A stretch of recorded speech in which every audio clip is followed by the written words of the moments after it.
En Galicia, a afección ao patrimonio automobilístico clásico vén de vello. Contra o resto de España, en Galicia, na zona norte en xeral de España, hai moita máis afección aos clásicos que no resto.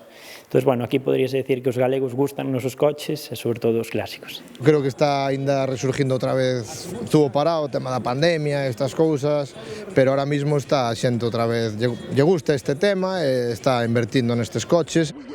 Entre os 553 asociados da Federación Española de Vehículos Antigos hai 24 asociacións e entidades galegas que o acreditan. Estamos captando moito socio xoven, que temos moita xuventud ahora de 20 e pico de anos e tal, que xa se está empezando a aficionar a este. E sobre todo o mundo do coche clásico porque ten unha historia. Pertenecer a unha personalidade importante ou que son modelos que dunha fabricación limitada ou teñen algo de especial. Este, por exemplo, é unha versión das primeiras diésel que se fabricaron. A afección aos vehículos de máis de 30 anos vese favorecida coa nova lei que axilizou os trámites de matriculación e abaratou custes. Falamos preto de 1.000 euros a toda a operación, non? E agora prácticamente con un trámite, no caso máis sinxelo, unha tasa que creo que son 30 euros, pódese facer directamente. O 20% dos turismos galegos ten máis de 70 anos, coa provincia de Ourense cos máis antigos de España. Miles esmorecen en palleiras e garaxes por toda Galicia, pero coas facilidades da lei, uns sairán para coleccionistas e outros para restaurar. Algúns na propia casa para abaratar o proceso. Os talleres especialistas escasean e son máis custosos. En chapa como en tapizado, pintura, motor, todo. Foi desmontado completamente. Complicaste bastante a vida normalmente, porque, bueno, normalmente sempre buscas algo que sea económico, entonces os coches non están nunha condición realmente boa, e te complicas a vida e empezas a reparalo. E aí é onde te enganchas máis.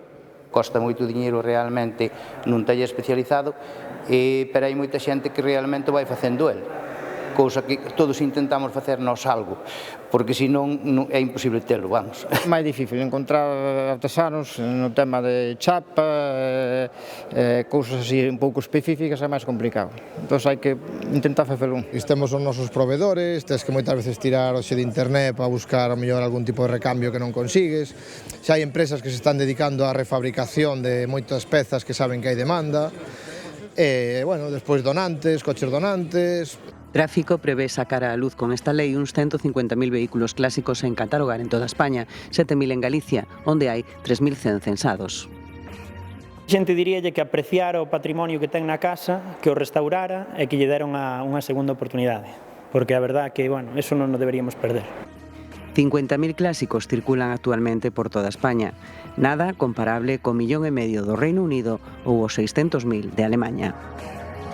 España en este sentido tenía unas leyes menos protectoras. De hecho, pues el parque de coches clásicos en estos países es más del triple que el parque existente en España. Esta protección pues le va a venir muy bien para el patrimonio histórico de coches que hay en el país.